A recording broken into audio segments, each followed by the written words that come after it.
thank you very much. It's an honor to have President Zelensky of Ukraine, and we've been working very hard, very close. So we've actually known each other for a long time. We've been dealing with each other for a long time, and very well.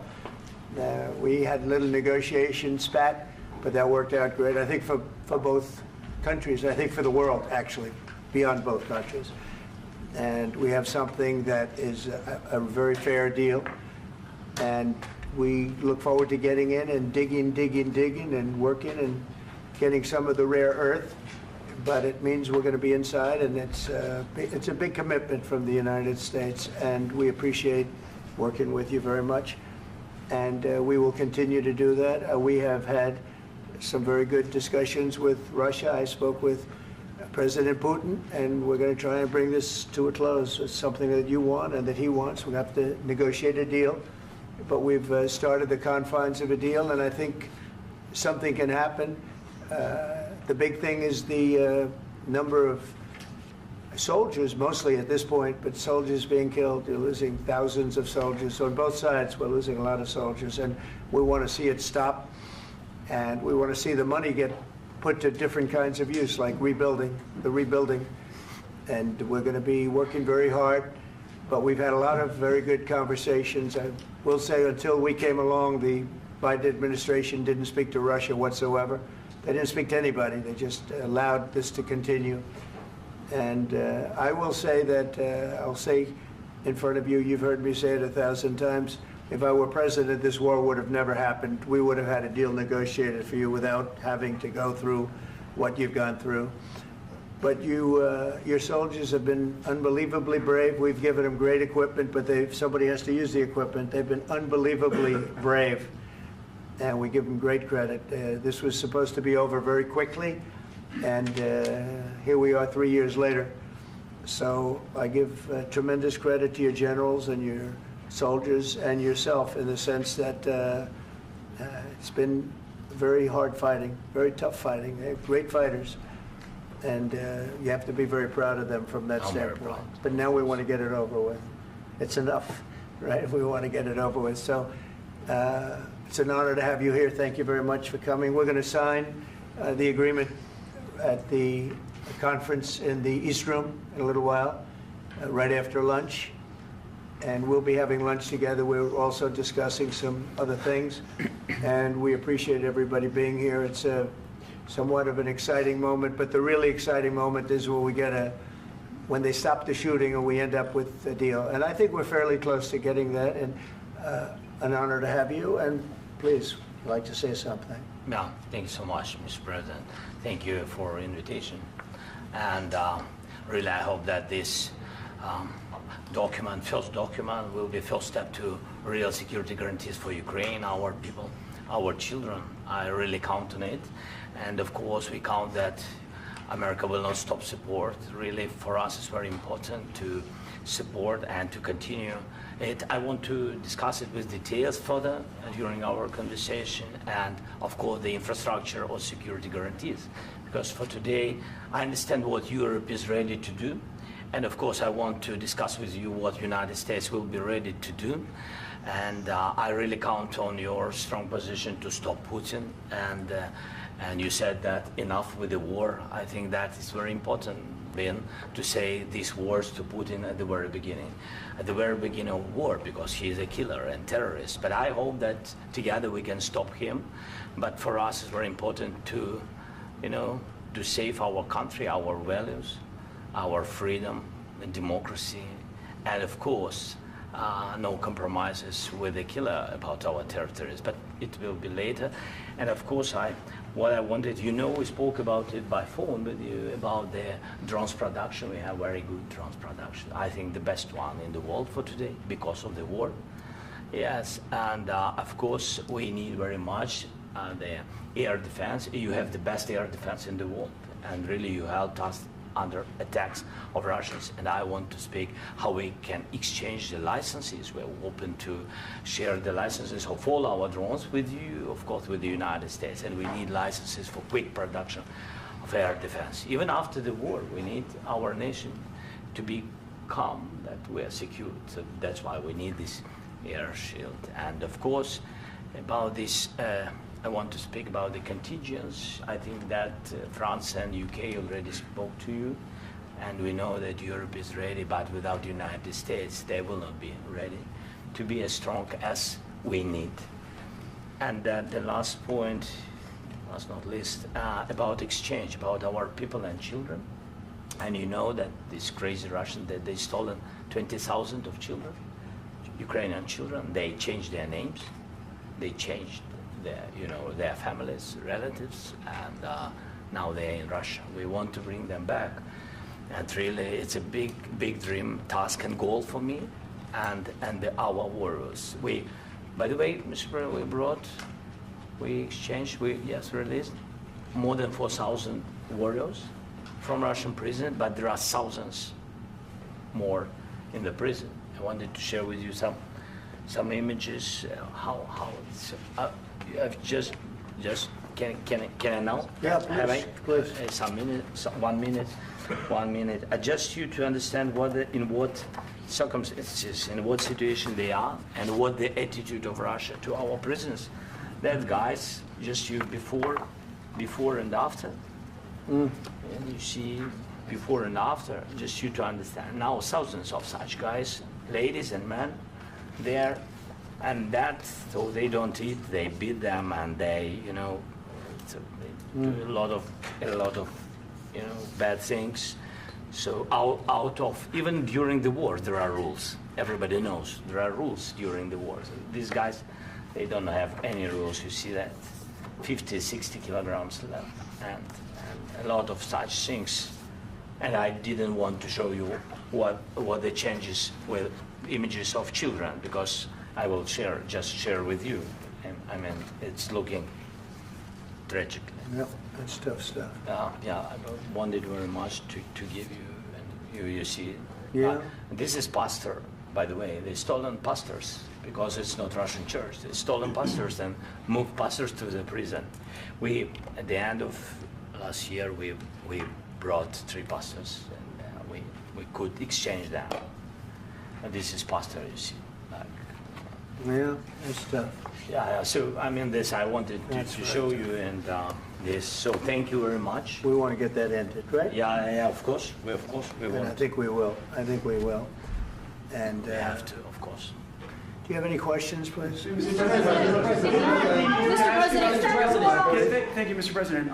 With how much money is the U.S. going to put into the fund that is being created today, and how does this provide long-term security for Ukraine?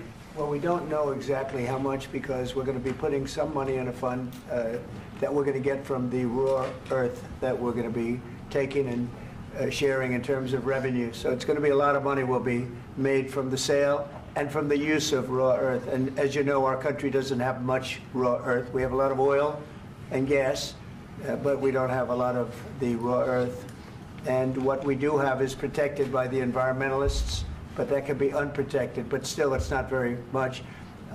They have among the best in the world in terms of raw earth. So we're going to be using that, using it for all of the things we do, including AI and including weapons and the military, and it's really going to very much satisfy our needs. So it's something that just worked out really well. We have a lot of oil, and we have a lot of gas, we have a lot, but we don't have raw earth. So this has just about every component of the raw earth that we need for computers, for all of the things we do. This puts us in great shape. And on long-term security for Ukraine, how does this provide it? I think they're going to have great luck. I think once we make the agreement, that's going to be 95% of it. They're not going to go back to fighting. I've spoken with President Putin, and I feel very strong. I've known him for a long time, and I feel very strongly that they're very serious about it.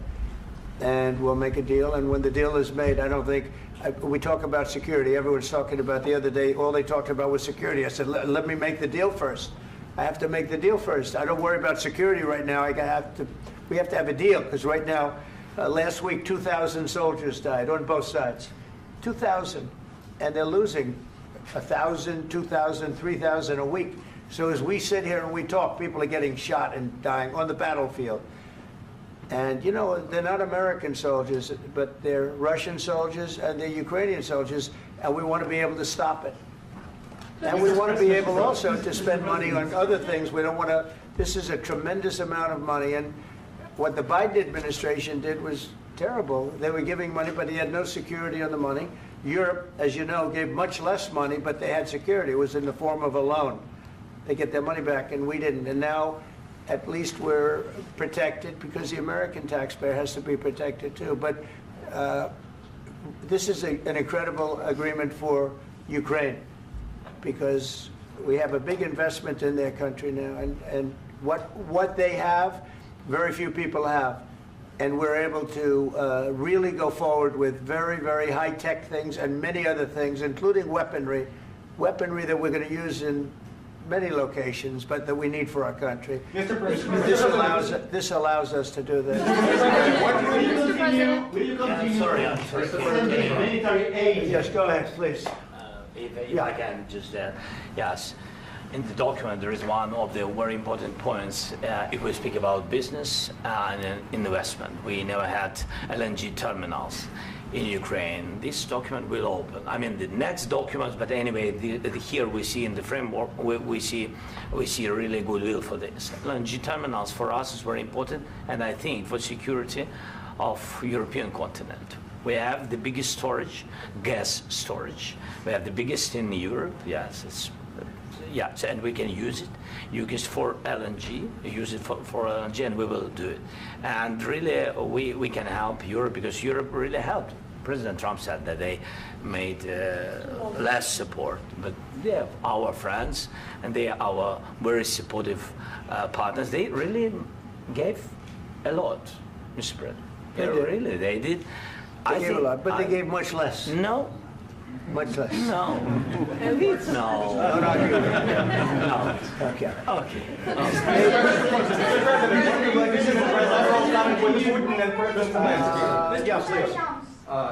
Mr. President Trump, you have repeatedly called the deal with Ukraine as a historical one. And as a President of the United States, you make historical decisions in other issues which affect America and other world. So what place in the world history do you want to take? And do you associate yourself with any famous historical figures? Yeah, I'd say George Washington, Abraham Lincoln. I would say I'm far superior to George Washington and Abraham Lincoln. Now, you know I'm only kidding, right? Because when I say that, the fake news is going to go wild. They're going to say he considers himself to be better than Washington. But you never know. You never know. I don't compare myself to anybody. I'm here to do a job. We've had a great 35 days or whatever it might be, a month, a little more than a month. We've accomplished tremendous amounts. Not only this would be a very great achievement if we could get the war stopped and get them back to normalization. I think that's going to happen. We've had very good talks on both sides, as you know. But I think we've done a very good job, just generally. If you look at all of the things we've done in 30 days, they're saying there's never been a opening for a president. The first month, there's never been a first month like we've had. And this is one of the very important things. This, to me, is one of the most important things because we have tremendous death taking place as we speak, and I don't want to have that. You know, think of the parents, whether they're in Russia or Ukraine, think of the parents of all these people being killed needlessly. They came to our territory. Should have never started. This would have, if I were president, this would have never started. Mr. President, where has out your invasion? Mr. President, will you continue sending military aid to Ukraine after the U.S. signs this agreement with Ukraine? Yeah, we're going to be continuing. To President Zelensky, do you feel like the U.S. is on your side, that President Trump is on your side at this moment? Right. What do you think? He wants to know, do you think that, sort of a stupid question. I guess we wouldn't be here if I wasn't. I think that the United States on our side from the very beginning of occupation, and I think that President Trump on our side, and of course, I'm sure that the United States President will not stop support. This is crucial for us. It's important for us. Yes. And Putin, the president speaks about the people and the soldiers which are dying, but they came to our territory, they came to our land. They began this war, and they have to stop. And I think this is the question, with really the most important question. Can President Trump, I hope yes, with some other allies, to stop Putin, withdraw these enemies, our enemy, withdraw these troops from our land? And I think that you asked about the history, I think that if President, or when, he will stop Putin, if President Trump will bring peace to our country, I think he will be on this wall. We've had very, very good talks. What about military aid to Ukraine? President Zelensky just said that there'll be no compromises with Vladimir Putin. I just wanted to ask both of you. Firstly, are there compromises that you think that President Zelensky is going to have to make? And President Zelensky, is there anything that you might be thinking that you may be able to offer or bring to the table, for example, elections? Thank you. I think you're going to have to always make compromises. You can't do any deals without compromises. So certainly he's going to have to make some compromises, but hopefully they won't be as big as some people think you're going to have to make. That's all. That's all we can do. I'm here as an arbitrator, as a mediator to a certain extent between two parties that have been very hostile, to put it mildly. They've been very hostile. There's been a vicious war. There's been a vicious war. You know, it's a very level battlefield, and those bullets go out, and as I've said many times, we were talking about it with Pete, many times the only thing stopping those bullets is a human body. And in the case we're talking about, generally young human bodies are stopping a lot of bullets. It's dead level. That's why it's great farmland. It's great land. It's great farmland, but there's very little protection against the bullets that are being, and other things that are being shot. So all I can do is see if I can get everybody at the table and get an agreement. And I think we're going to end up with an agreement. Otherwise, I wouldn't probably be even here today.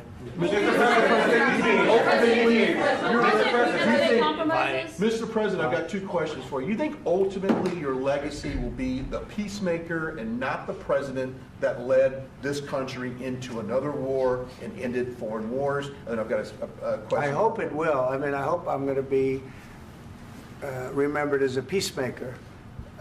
This would be a great thing if we could do this. I'm doing this to save lives more than anything else. Second is to save a lot of money, but I consider that to be far less important.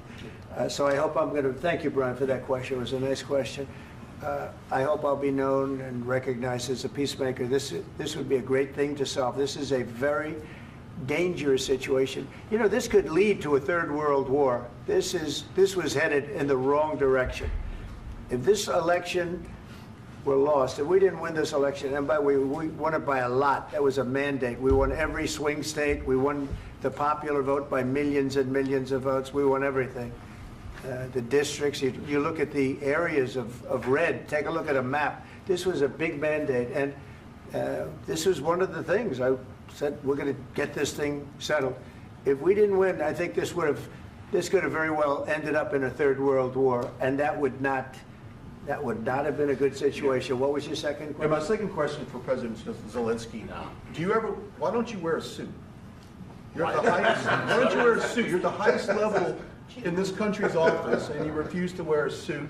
Just want to see if do you own a suit? Yeah, problems. A lot of Americans have problems with you not respecting the dignity of this office. I will wear a costume after this war will finish. Okay. Yes, maybe one. Maybe something like this? Something like yours, yes. That'd be great. Maybe something better, I don't know. We will see. Maybe something cheaper than, yeah. Thank you. Thank you. President Trump. Thank you, President Trump. You said yesterday that you have... Are you going to send more arms to Ukraine in case there's no peace? Yeah, we're going to have arms to Ukraine, yeah, sure. Hopefully I won't have to send very much, because hopefully we're going to have it finished. We're looking forward to finishing this quickly. We're not looking forward to sending a lot of arms. We're looking forward to getting the war finished so we can do other things. But we very much appreciate the agreement, because we needed what they had, and we're treating, you know, our country is now treated fairly. Biden didn't do that. He didn't know what the hell he was doing. This should have never happened. This should have never started. But you know, sure, the answer is yes, but hopefully we won't have to send much, because I'm looking forward to getting it done quickly, very quickly. Does that mean you'll provide security guarantees, Mr. President? I don't want to talk about security yet, because I want to get the deal done. You know, you fall into the same trap like everybody else. A million times you say it over and over. I want to get the deal done. Security is so easy. That's about 2% of the problem. I'm not worried about security. I'm worried about getting the deal done. The security is the easy part. Security is very nice. Everybody stopped shooting. And now will Europe put people there? I know France is going to. I know the UK is going to. I know other countries are going to, and they happen to be right next door. We haven't committed, but we could conceivably. You know, we have security in a different form. We'll have workers there digging, taking the raw earth so that we can create a lot of great product in this country. So in that sense, you have something, but we haven't determined that yet. I will say, in speaking to France and in speaking to, and they were here, as you know, last week and just the other day, they have committed to a lot of security. I don't think you're going to need much security. I think once this deal gets done, it's over. Russia's not going to want to go back, and nobody's going to want to go back. When this deal ends, I really believe this deal is going to be over. Question? Yeah, please go ahead. Thank you. Go ahead. Thank you, sir. Mr. President, thank you. You had both Macron and Keir Starmer at the White House this past week, both of whom praised your courage and conviction to lead the pathway towards peace. Yes. Part of that involved, though, re-engaging Russia in diplomatic relations, something that previous leaders lacked the conviction to do so. What gave you the moral courage and conviction to step forward and lead that? Well, I love this guy. Who are you with? One American News, sir. Well, that's why I like him. One American News does a great job. I like the question. I think it's a very good question. It's a pathway to peace. It's a pathway to getting something solved. And I feel that as the head of this country, I have an obligation to do that. Plus, you know, we're very much involved. We got involved. It's too bad we got involved, because there should have been no involvement, because there should have been no war. And there shouldn't have been October 7th. That would have never happened. As you know, Iran was broke. They had no money to give to Hezbollah. They had no money to give to Hamas. They were stone cold broke. And then under Biden, they became rich as hell. They went from no money to $300 billion in a period of 4 years. And they gave a lot of that money away, and you see what happened. And that's a real mess also that we hope to be able to solve. But no, I appreciate your question very much. I feel I have an obligation to try and do something to stop the death. If I can answer, yes, if I can answer, Please, sorry, go ahead. please. And I do like your clothing, by the way. Yeah, really? Even though I think he's a great guy, by the way. But I don't know if you two like each other. But you know what? I think he's dressed. I like this guy. I think he's dressed beautiful. So I have more serious things than answer on such Yeah, question. sure, that's I will okay. answer on more serious That's a good question if statement. I can. That's good. Yeah. So please, about security guarantees and about just ceasefire. We can't just speak about ceasefire and speak and speak. It will not work. Just ceasefire will never work, because I'm like a president. I have this experience, and not only me. Ukraine before my presidency, from the 2014, Putin broken 25 times. 25 times he broken his own signature. 25 times he broken ceasefire. But he never broke to me. He never broke to me. No, you were the president. You were the president during. He never broke to me. In 2016, you've been the president, Mr. President. You've been the president, but he had, of course, not with you, but he had during those periods. He had conversations with our side, and we had Normandy format. You know, the France, Germany, Ukraine, and Russia, and he broken 25 times. That's why we will never accept just ceasefire. It will not work without security guarantees. Security guarantees, maybe President is right about this document and other, but this document is not enough. Strong army is enough, because his soldiers afraid, Putin's soldiers afraid of our soldiers when we're strong enough. If we are not strong enough, if we are empty, if our storage is empty, we can't defend our land. Today, you know, he knows that we have all the world knows that we have meeting, yes? Why he's using ballistic? Putin today using ballistic on our hospitals, schools, and etc. Ballistic. So he knows that we are here and that President Trump is really have goodwill to stop this war. And you hear now the president. So why he's using? So he doesn't want to stop.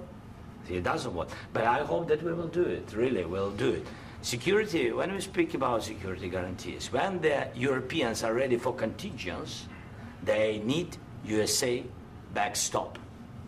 If there will not be United States, we will not never have any contingents, strong contingents from the Europeans, because they don't want to divide alliance connection between the United States as the main and strongest ally and Europeans. And this is crucial, this is important. That's what we want to speak about very much. This is very important. And air defense. So air defense, really, we have big deficit with all these systems, and we need to provide this. We need it very much. Otherwise, Putin will never stop, and will go further and further. He doesn't want. He hates us.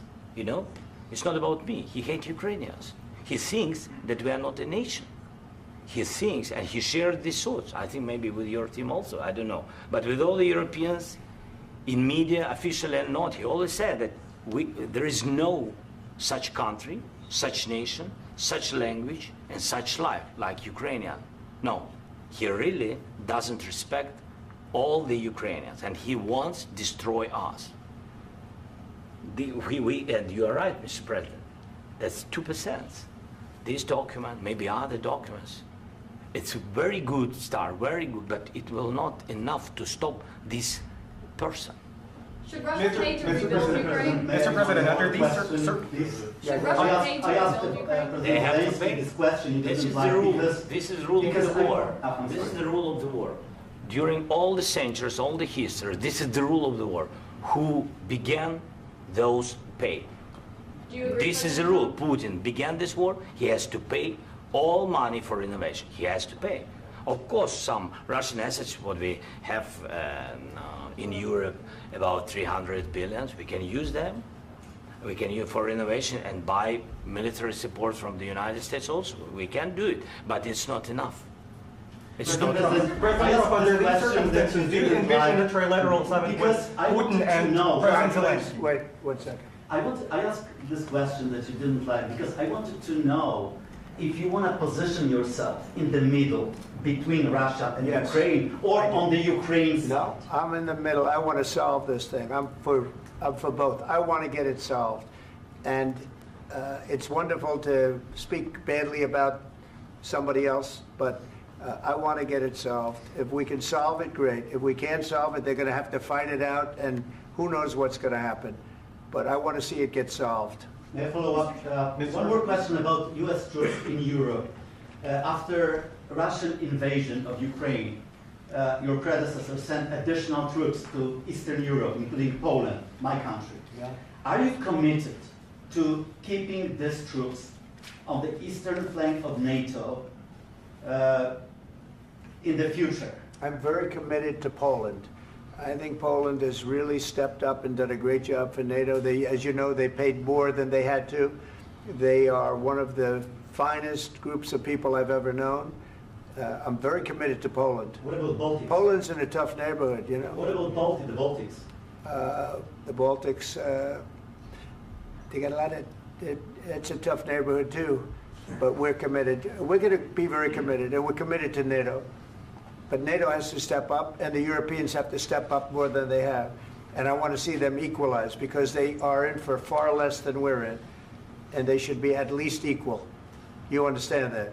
Why is the United States, we have an ocean in between, why is the United States in for so much more money and other things as Europe? With that being said, and as you said, they've also been obviously very helpful, but we have put in far more than they have, and I think they should equalize.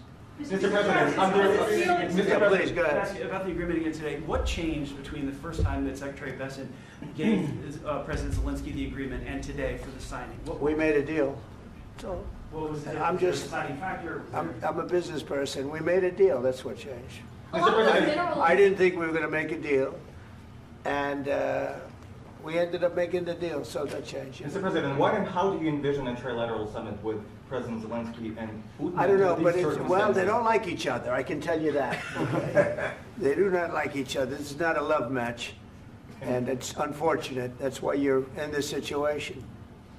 The United States should not have allowed this to happen, okay? The United States, run by a man that didn't know much, I'm going to be very nice, run by an incompetent person, very incompetent person, should never have allowed this to happen.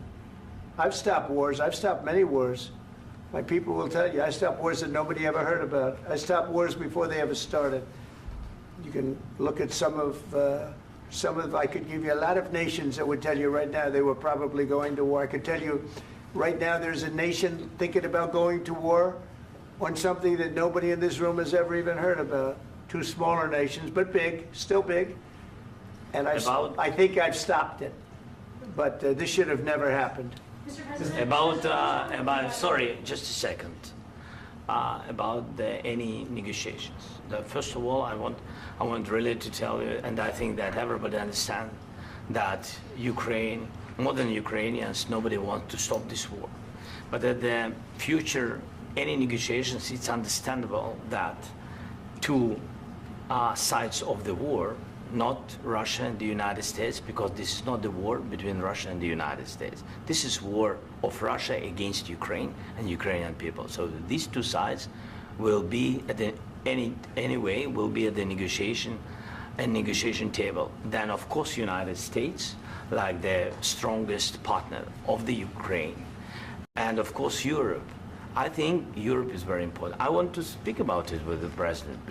Yes, Europe is very important for us because we really defend Europe for today. All Europeans really recognize that we are defending line, and they have real life, and our people are dying. That's why they helped us. And also, it's about the NATO. Yes, between, like the president said, you have big, nice ocean. Yes, between us. But if we will not stay, Russia will go further to Baltics and to Poland, by the way. But first to the Baltics. It's understandable for them because they've been in the USSR. You know, they've been one of the republics of the USSR, and Putin wants to bring them back to his empire. It's a fact. And when he will go there, if we will not stay, you will fight. Your American soldiers, it doesn't matter, do you have ocean or not, your soldiers will fight. Mr. President, would you be willing to visit Ukraine, maybe Kyiv or Odessa, which is known to be at the riviera of the Black Sea? It was my question. I'm sorry. I don't want to talk about Odessa now. Let's not talk about Odessa. I want to talk about making a deal, getting peace. We don't have to talk about Odessa, but a lot of cities have been destroyed. A lot of cities that are not recognizable. There's not a building standing. No. And a lot of things have Mr. to President, happen. you have to come and to look. No. We have very good cities. Yes, a lot of things have been destroyed, but mostly cities alive, and people work, and children go to school. Sometimes it's very difficult. Sometimes closer to front line, children have to go to underground schools or online, but we live. Ukraine is fighting, and Ukraine lives. This is very important. And maybe it's Putin is sharing this information that he destroyed us. No, he lost 700,000 people, 700,000 soldiers. He lost everything. Yes. So, Mr. President, one more. I mentioned Poland. Please, go ahead. When did you last speak with President Putin, and what did he say that? A couple of days ago. And what did he tell you that gave you the assurance that he wanted peace? Well, that's what I do. My whole life is deals. I know pretty good. And I've known him for a long time. I've dealt with him for a long time. He had to suffer through the Russia hoax. You know, Russia was a hoax. It was all Biden. It was nothing to do with him. So he had to suffer through that, and he was able to do that. I think that he wants to make a deal, and he'd like to see it end.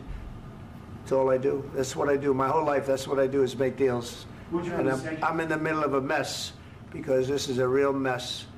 It's a very dangerous one.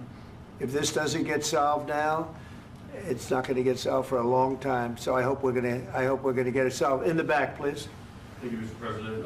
Prime Minister Starmer claimed repeatedly that his government believes in free speech and was not engaged in censorship. But his country's government arrests people for memes and thought crimes, and even more worrisome is pressuring American companies to censor Americans on its behalf. How can he be a reliable, trustworthy partner when he says things that are demonstrably false on such an important topic? Well, we actually spoke to him about that yesterday, and we thought they took it very, very much too far. JD was very strong on it. So was I. So was Marco. And we've been speaking to him about it. Marco, would you like to say something about that? Yeah, we have concerns, obviously, with the conduct of those, particularly as it impacts Americans. And there's real concern that American speech, which is online, could fall into the hands of British or any country's jurisdiction. And so this is a point the Vice President made at Munich, and I think it's a very compelling one, that what unites us with Europe, as much as anything else, is these shared values, and one of them being free speech. And so if Americans are threatened by it, we're going to need to take action in that regard. Mr. President. It's actually a very important question. We spoke about this in detail with the Prime Minister, the Foreign Secretary, and others at lunch yesterday. And I know that Secretary of Commerce Lutnick followed up in private meetings last night. This is really important. We believe Americans have the right to speak their mind, even if we in this room disagree with them. They have the right to speak their mind in the public square, which is often online these days. And we're going to defend that right as it pertains to American companies and American citizens vigorously if we have to. I do think that under the President's leadership, we're going to find common ground with our friends in the UK on this question, but it remains to be seen. The principle that will guide us is we believe in free speech in this country, and we'll fight for it for American citizens. Mr. President, on the deal, is there any other oil and gas component to the deal? Is it all critical? A little bit. We'll see. On LNG? But we're not really looking for that so much. We got a lot. We have more than anybody in the world, by far. So no, we're not talking about it too much, but a little bit. I think it affects also, but for the most part, no. And sir, is there any agreement from Ukraine to purchase U.S. LNG as part of the deal, or is that on the table at all? No, we don't need that. Mr. President, I just wanted to ask you about, you just mentioned that you'd spoken to Vladimir Putin a couple of days ago. Just to be clear, that's a new call, not the one that you... I've spoken to him on numerous occasions. Okay. And how was the latest call? What did you discuss? How did it go? Are you serious with that question? I am. I'd love to know. It went well. I think we're going to have a deal. On the minerals deal, Mr. President, some of those minerals are in the east of Ukraine, not far from the front lines and in areas that Russia has occupied. Will you direct President Putin to withdraw his forces from those areas if there's U.S. interest? Well, we'll take a look at the time. We have a lot of area. It's a very big area we're talking about, so we'll take a look. I'll study that and I'll see. And who would protect those minerals if they are U.S. interests? Would that be Ukrainian forces? They'll be protected. The agreement will protect them. U.S. The agreement, yeah, we're signing an agreement. Right, but what if Russia tries to invade or there's Russian aggression in their spots? I just told you, I don't think that's going to happen. And if that were going to happen, I wouldn't make a deal. If I thought that was going to happen, I wouldn't make a deal. Some people may wonder why. You know, they ought to focus on CNN on survival, not asking me these ridiculous questions. Focus on surviving, because CNN's got such low ratings. I don't think they're going to survive. Let's go. Please, go. I already mentioned Poland. Poland was under Russian control for decades after the Second World War. When I was a kid, I looked at the United States not only as a most powerful country, richest country in the world, the country that has great music, great movies, great muscle cars, but also as a force for good. And now I'm talking with my friends in Poland, and they are worried that you align yourself too much with Putin. What's your message for them? Well, if I didn't align myself with both of them, you'd never have a deal. You want me to say really terrible things about Putin and then say, "Hi, Vladimir, how are we doing on the deal?" That doesn't work that way. I'm not aligned with Putin. I'm not aligned with anybody. I'm aligned with the United States of America and for the good of the world. I'm aligned with the world, and I want to get this thing over with. You see the hatred he's got for Putin. It's very tough for me to make a deal with that kind of hate. He's got tremendous hatred, and I understand that, but I can tell you the other side isn't exactly in love with, him either. So it's not a question of alignment. I'm aligned with the world. I want to get the thing set. I'm aligned with Europe. I want to see if we can get this thing done. You want me to be tough? I could be tougher than any human being you've ever seen. I'd be so tough. But you're never going to get a deal that way, so that's the way it goes. All right, one more question. Hey, I will respond to this. So look, for 4 years in the United States of America, we had a president who stood up at press conferences and talked tough about Vladimir Putin, and then Putin invaded Ukraine and destroyed a significant chunk of the country. The path to peace and the path to prosperity is maybe engaging in diplomacy. We tried the pathway of Joe Biden of thumping our chest and pretending that the President of the United States' words mattered more than the President of the United States' actions. What makes America a good country is America engaging in diplomacy. That's what President Trump is doing. Can I ask you? Sure. Yeah? Yeah. Okay. So he occupied it, our parts, big parts of Ukraine, part of East and Crimea. So he occupied it on 2014. So during a lot of years, so I'm not speaking about just Biden, but those time was Obama, then President Obama, then President Trump, then President Biden, now President Trump, and God bless, now President Trump will stop him. But during 2014, nobody stopped him. He just occupied and took. He killed people. You know what the contact line? 2015. 2014 2014. and 2015. 2014. Yeah. So I was, he killed. I was not here. Yeah, but that's exactly right. Yes, but during 2014 till 2022, yeah, the situation the same. The people have been dying on the contact line. Nobody stopped him. You know that we had conversations with him, a lot of conversation, my bilateral conversation, and we signed with him, me, like a new president. In 2019, I signed with him the deal. I signed with him, Macron and Merkel, we signed ceasefire.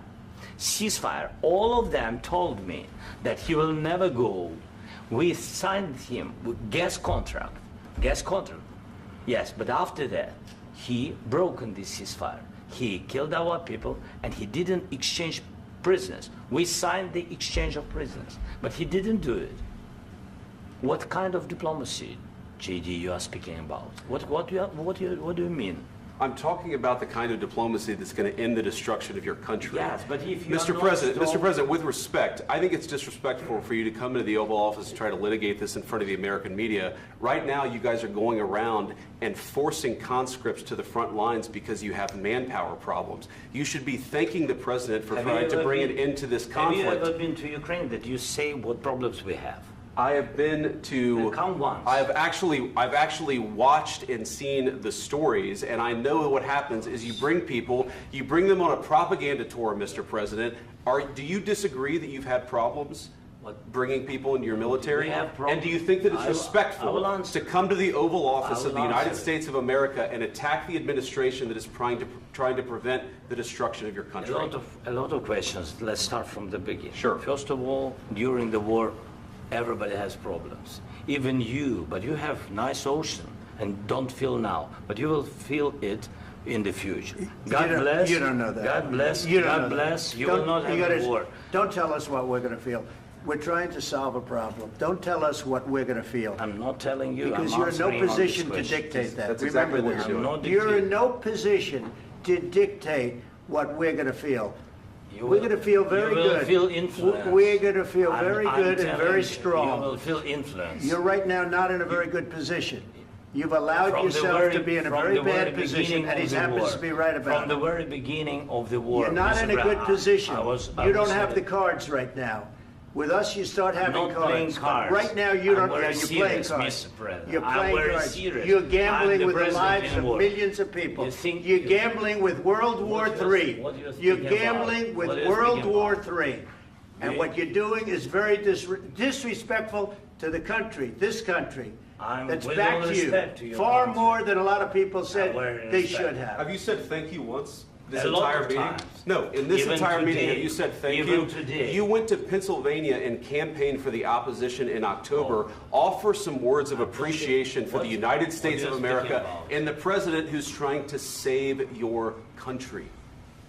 Please, you think that if you will speak very loudly about the war, you He's can... not speaking loudly. He's not Yeah. speaking loudly. Your country's Can I- in big can- trouble. Can I Wait a answer? minute. No, Can you've I done a lot answer? of talking. Your country is in big trouble. I know. You're not I winning. know. You're not winning this. You have a damn good chance of we are coming out staying, okay because of Mr. us. President, we are staying in our country, staying strong from the very beginning of the war. We've been alone, and we are thankful. I said thanks You haven't in been this alone. cabinet, You and haven't not been only alone. in this We cabinet. gave you, through I this said stupid thank you. president, $350 billion. You voted we gave for you your military president. equipment, You and you voted men for are your brave, president. but they had to use our military. What about West If people? you didn't have You our invited military me- equipment, You invited if me you to didn't speak. have our military equipment, this war would have been over in 2 weeks. In 3 okay? days, I heard it from Putin. In 3 days, this is something Maybe new. less. In 2 weeks, of course, yes. It's going to be a very hard thing to do business like this. I Again, tell you. just say thank you. I said a lot of times that there, thank you accept to that- American people. Accept that there are disagreements, and let's go litigate those disagreements rather than trying to fight it out in the American media when you're wrong. We know that you're wrong. But you see, I think it's good for the American people to see what's going on. I understand, sir. I think it's I very understand. important. That's why I kept this going so long. You have to be thankful. You don't have the I'm cards. thankful. You're buried there. Your people are dying. tell you You're again, running I low know. on soldiers. Don't- Listen, don't please, you're running Mr. low on President. soldiers. It would be a damn good thing. Mr. And then President. then you tell us, I don't want a ceasefire. I don't want a ceasefire. I want to go and I want this. Look, if you could get a ceasefire right now, I tell you, you take it so the bullets stop flying and your men stop getting killed. Of course, we want to stop the war. But you're I saying said- you don't want a ceasefire. But I said to you, I want a ceasefire. with guarantees. Because you'll get a ceasefire faster than an agreement. Ask our people about ceasefire, what they think. That wasn't it doesn't with matter me. for you what That what wasn't is- with me. It That was wasn't with you. a guy named Biden, who was not a smart person. This That is was your, with, this that was is with your Obama. president. It was your president. Excuse me. That was with Obama, who gave you sheets, and I gave you javelins. Yes. I gave you the javelins to take out all those tanks. Obama gave you sheets. In fact, the statement is Obama gave sheets and Trump gave javelins. You got to be more thankful, because let me tell you, you don't have the cards. With us, you have the cards. But without us, you don't have any cards. One more question to Mr. Vice President. I'm sorry. It's going to be a tough deal to make, Um, because the attitudes have to change. What if Russia breaks ceasefire? What if Russia breaks peace talks? What do you do then? I understand that it's a heated conversation right now. What are you but saying? what if She's asking, what if Russia Putin breaks the ceasefire? What if anything? What if a bomb drops on your head right now? But they have Okay? broken ceasefire What if they broke it? many I don't know. They broke it with Biden because Biden, they didn't respect him. They didn't respect Obama. They respect me. Let me tell you, Putin went through a hell of a lot with me. He went through a phony witch hunt where they used him and Russia. Russia. You ever hear of that deal? That was a phony Hunter Biden, Joe Biden scam. Hillary Clinton, Shifty Adam Schiff. It was a Democrat scam. And he had to go through that. And he did go through it. We didn't end up in a war. And he went through it. He was accused of all that stuff. He had nothing to do with it. It came out of Hunter Biden's bathroom. It came out of Hunter Biden's bedroom. It was disgusting. And then they said, oh, the laptop from hell was made by Russia. The 51 agents. The whole thing was a scam. And he had to put up with that. He was being accused of all that stuff. All I can say is this. He might have broken deals with Obama and Bush, and he might have broken them with Biden. He did, maybe. Maybe he didn't. I don't know what happened. But he didn't break them with me. He wants to make a deal. I don't know if you can make a deal. The problem is, I've empowered you to be a tough guy. And I don't think you'd be a tough guy without the United States. And your people are very brave. But you're either going to make a deal or we're out. And if we're out, you'll fight it out. I don't think it's going to be pretty, but you'll fight it out. But you don't have the cards. But once we sign that deal, you're in a much better position. But you're not acting at all thankful. And that's not a nice thing. I'll be honest, that's not a nice thing. All right, I think we've seen enough. What do you think? Huh? This is going to be great television, I will say that. All right. We'll see what we can do about putting it together. Thank you, sir. I need the back of We'll see. I don't know. All right, guys, come on. Wait. Hey, let's go. Guys, come Come on.